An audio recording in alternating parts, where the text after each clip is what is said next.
In this video, we're going to talk about how to handle any sales objection that comes your way when selling your offers. We're going to break them down one by one and show you exactly what to do and what to say. And also, don't forget to subscribe to the channel if you find value in this video. And if you watch to the end of the video, I'm going to tell you my top secret of how my business made $50,000 in 1 month.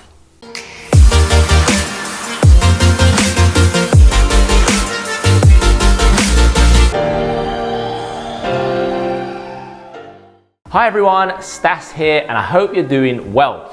And you probably found this video because you want to know how to handle any sales objection that is thrown your way. Whether you have an offer that you sell online, over the phone, even offline, we are always hit with some funny objections, to say the least. Even stuff like this. So the only reason why you can't do this is because you have no money. Is that right? Yeah, I mean, business is really bad. Like, I haven't made really what I usually make. And if you would have called me like 2 months ago, I think I would have definitely been able to do this. But right now, like, I'm really tight for cash. You say you do fun. I mean, my credit history is terrible. Like, I can't get funding for a mobile phone contract. I'm really sorry that I wasted your time. You know, it's just a shame that the money is the only thing that's stopping me, you know? Yeah, otherwise you'd be in, right? Yeah, I know. Yeah, and I believe you. I really, really do. And I'm really sorry to hear about your unfortunate circumstances. I tell you what I'm gonna do is I'm gonna call you back. No, mark my words. I'm gonna be that one guy that's gonna call you back in 6 months and I'm gonna give you the money. Yeah, that's what I thought. I can see that you're serious and you wanna do this. Has that ever happened to you? Yeah, every time, right? It happens all the time. But one thing I know, and you've probably heard this phrase before, is that buyers are liars. Just do it! Let me tell you a story. Imagine you walk in to a car dealership and you already know the car you want to buy. You know the price, you know it's expensive, but what do you say when the salesperson asks you about the price? Well, I just can't afford it right now, and can we do anything about the price? Knowing full well how much the car costs. And that's a classic example of why buyers are liars.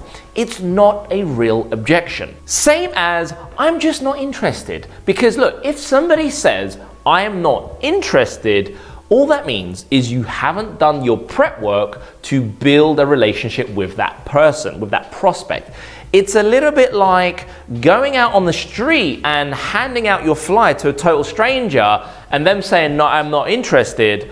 That's not an objection. That's just you trying to shove your offer in their face without doing any relationship building. And I'm not surprised. So the process, what you have to understand, sales is not shoving something down someone's throat that they don't want, can't afford, or don't need. Sales is when you uncover something so well that people see so much value that they want to give you money. Wow, that sounds amazing. I'm in. Where do I sign? Here's the money. Thank you. Welcome on board.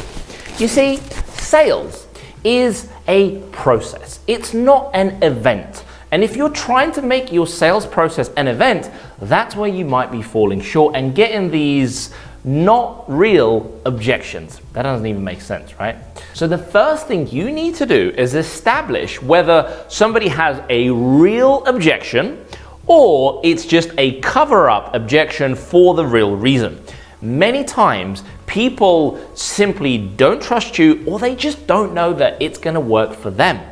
That's it. But they're never going to tell you that face-to-face, on the phone, on a Zoom, whatever. So the first step to handling any objection is to find out, is this a real objection or is this just a cover-up? And once we get past that, we're actually going to get to the real objection. These are just some of the objections that I hear in my business. How much? The price is $500. 500! Oh, look, I mean, is this gonna change my life? is this gonna give me everything that I want? Because I literally, this is my life savings. I carry this money everywhere with me. And unless this is gonna significantly change my life, my family's life, I don't think I can do it. Like, I'm really relying on you here to change my life. Look, I'm gonna be honest with you. The reason I can't go ahead is I'm just so busy right now. I mean, so the only reason you can't join is because you don't have any time. Yeah, honestly, I have so much going on that you know, yeah, I just haven't got the time. If you would have called me 3 months ago, maybe, yeah. This guy cracks me up. Yeah, I know, it is a shame. It is, because it really sounds like exactly what I need. But yeah, just call me at a really bad time. I mean, yeah, I just haven't got the time to do this. I'm sorry. Well, look, honestly speaking, between me and you, if you did this for 10 minutes a day, you'd be fine. Like 10 minutes, you must have 10 minutes, right? Please, just 10 minutes, please. Please. Can you believe that? People actually say stuff like that. And it's only when you look at it from the side view, you realize that's just nonsense and completely not true. But how do you get around that? How do you get around that without being rude, without being pushy, without any confrontation? Because the moment you start confronting your prospects, you probably start slipping away from the sale. Well, the first step, as I said, establish if it's a real or a cover-up objection. The second thing when it comes to sales is the person who speaks the most loses.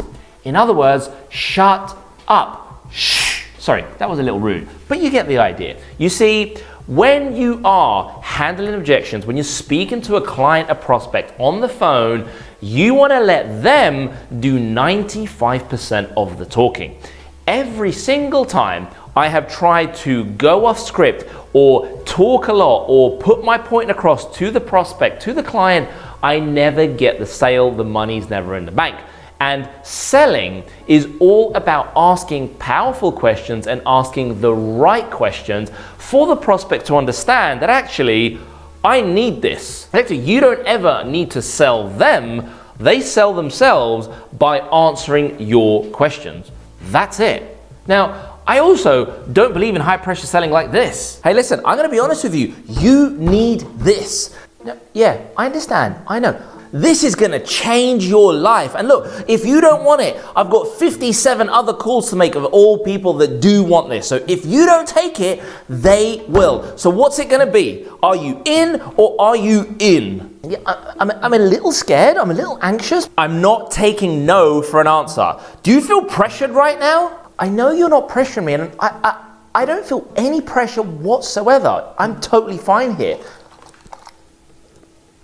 Because think about it. If you have to pressure your prospects, your clients into marrying you in the relationship, how good of a relationship is it going to be? If you are married, if you have a girlfriend, a spouse, whatever it is, think back. Did you have to really convince them to marry you? Or was it get down on one knee, will you marry me? Yes. Did you have to handle any objections when you proposed?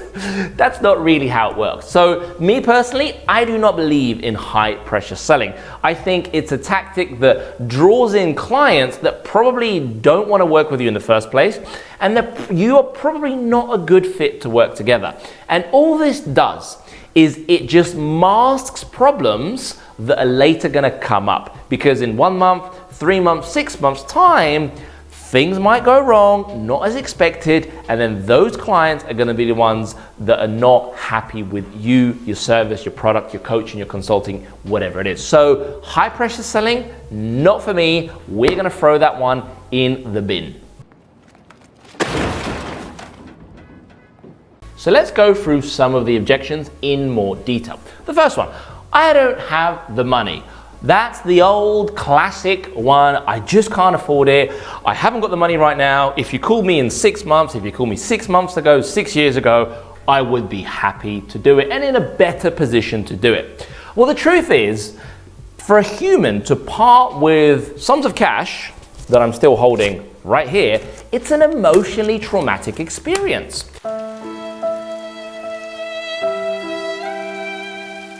And it's not something that every human feels comfortable in doing, which is why they immediately throw that out there, out of their subconscious mind. It's like a self-defense barrier. That's what you got to realize. It's not because they don't have the money, it's just that it's quite a traumatic experience to take a sum of money and pay it to you for the thing that you want them to do. So we have to establish, is this a real objection? So you know what you do.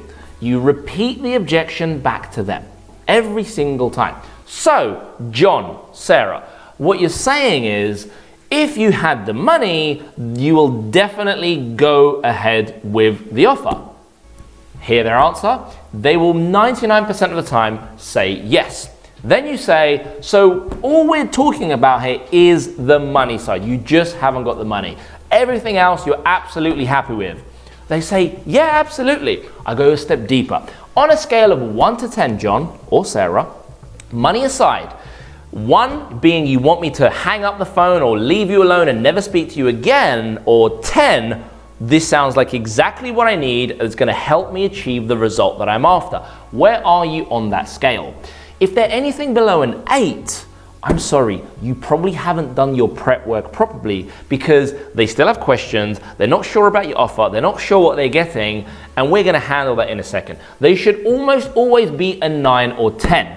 So, once they tell you that you are a 9 or that they are a 9 or a 10, then the question comes, well, John, tell me this, how much can you afford today? And then you can look, where there's a will, there's a way. You can then look to do funding programs, credit cards, you can do installment plans, but you never, ever reveal funding, installments, until they say flat out they have not got the money. You have to dig. You have to get them to commit that they want to do this before you ever ask for the money. In fact, you know what I say? I say, I'll tell you what, let's just back up for a second. Is this something you even want to do, John or Sarah? Because if they say no, or, well, you know, I'm just not sure about this, you know what I say? Don't do it! I'm not here to convince you, okay? I'm just here to see if we're a good fit to work together. The choice is yours. I will convince you out of doing something before I'll convince you into doing something. Because remember, high pressure selling isn't really my thing. If you have to pressure that client into marrying you, again, it's probably going to be a pretty short-lived marriage and not a very happy one. So the first objection, I don't have the money, really isn't a real one. If they want to do it, they will find a way. They will find the money, they will borrow from a friend, they will sell some stuff, they will find the money. Isn't it funny how no one has any money, but as soon as Black Friday comes along, whoa, people make it rain on stuff they don't even need. So that's how you know it's not a real objection. I don't have the time. A classic. You know, I'm just really stacked with stuff right now. You know, I wish I could do this. I really want to do this, but the thing is, or I'm just trying to get my feet on the ground. Look, let me give you some hard truths.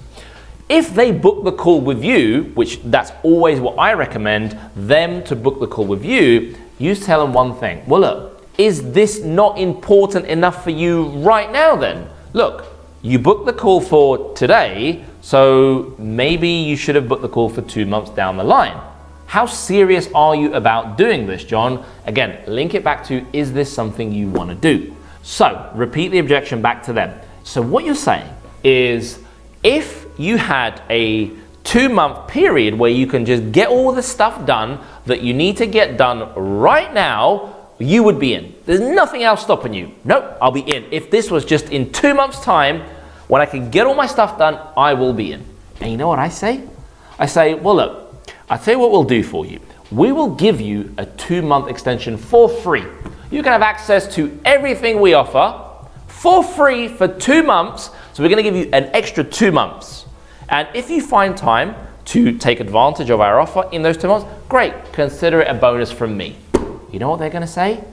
They're either going to say, okay, I'm in, what's the long card number? Or they're going to say, well, yeah, but the thing is, that way you know that wasn't a real objection. So it's not time. They have another objection. So you keep digging and digging and digging. And the more you dig, eventually they will run out of objections and they will give you the card number. I need to think it over. Oh, I love it. I'm a thinker. I love to think things over. Yeah, me too. But the thing is, look, if people are always telling you they need to think about it, the truth is you haven't done the objection handling in your core content, in your VSL, in your messaging, in your marketing. Your sales message could do with a little tweak because you should be handling those objections. They shouldn't have to think about anything. They book the call, they know the process. You haven't pre-framed them enough so that they know when they get on the call, they are gonna buy. So look, if you are getting the time objection, I need to think about it, it all comes down to pre-framing the call. Have you told them what they're gonna get? The result. What's the payoff? What's the payoff? Remember, when the payoff is this big and the price is this big, they always buy. Whether that's a make money offer, whether that's a business offer, health offer, a relationship offer, it does not matter. When the payoff is this big for working with you and the price is this big, they always buy. So if they need to think about it, you just haven't showed them the payoff, baby. Show them the payoff. I think I can do it myself. I love that one. You know why? Because that is absolute nonsense. Because if you could do it yourself, well, why are you on the call with me today? Why have you not already done it?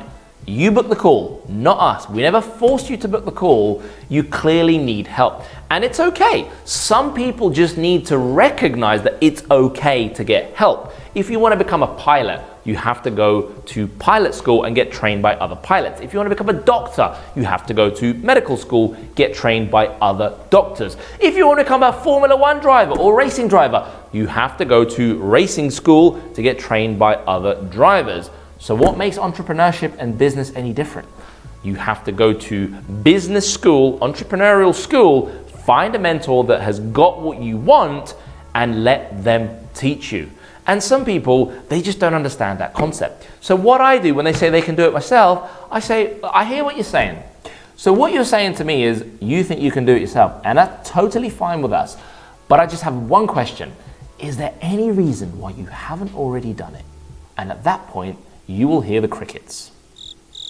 So you see, by going into more depth into some of the top objections, you can handle them at the click of a finger because they're probably not real, and you just have to keep handling them and bat them away until you get to the real objection. And that, my friends, is how you handle any objection. But the other tip that I can give you, which is absolute gold, is get good at storytelling. You see, when you were a kid and you were scared of jumping in the pool in the water or jumping off a playground climbing frame, what did you do to get over that fear? Because that was an objection. Maybe your grandparents, your mother, your father told you a story about how somebody jumped off this amazing climbing frame. They felt so good being in the air, and when they landed on their feet, they was like, wow, I want to do that again. Or the little boy or girl that jumped into the pool and it was the most amazing feeling, and then they wanted to keep jumping again and again and again. What did they do? They told you a story. So what's changed? Nothing. So tell stories to handle objection and get good at telling stories. That's how you can master handling any objection that is thrown your way. And now, the moment you've been waiting for, my top secret. But wait, have you liked the video yet? I'll give you a minute. Let's go. You see, the real secret to objections is to handle them before they ever even come up. How do you do that, Stas? I have no idea what you're talking about. Let me tell you. You want to collect all the objections you've ever had in your business, and you want to put them way before they ever get on the call with you or in a meeting with you. So whether it's, what am I getting? Does this work? Who have you helped? Whatever the objection is, that needs to be handled way before they ever get on a call with you. Usually this is done in your webinar, your VSL, or your case study video. What we do in our business is we also prepare a professional PDF guide that answers 20 different questions. I'll leave a link for that brochure below for you, just so you can see how good the process is. Let me give you an example. You see, the first question when somebody gets on a call with us is we say, have you watched the homework videos? And if they say no, we just reschedule the call to when they can, because 99% of objections, questions are answered way before that in the homework videos. And that's the top secret to handling any sales objections. So let's recap. If you want to close more deals, you have to shut up. Let them do 95% of the talking. You talk less. Ask powerful questions and let them answer those questions, and tell good stories to handle any objections that are thrown your way. But most importantly, make sure that you handle the objections way before they get to the main event. Because remember, sales is a process, not an event. And if you need help in raising your prices, creating a high ticket offer, closing more deals, then there will be a link at the bottom of this video where you can apply to become a client, and we are just going to get on a call with you to see if we are a good fit to help you scale your business faster, more efficiently. Thank you so much for watching, and if you found value in this video, don't forget to subscribe and like the video as well. I'll see you in the next video.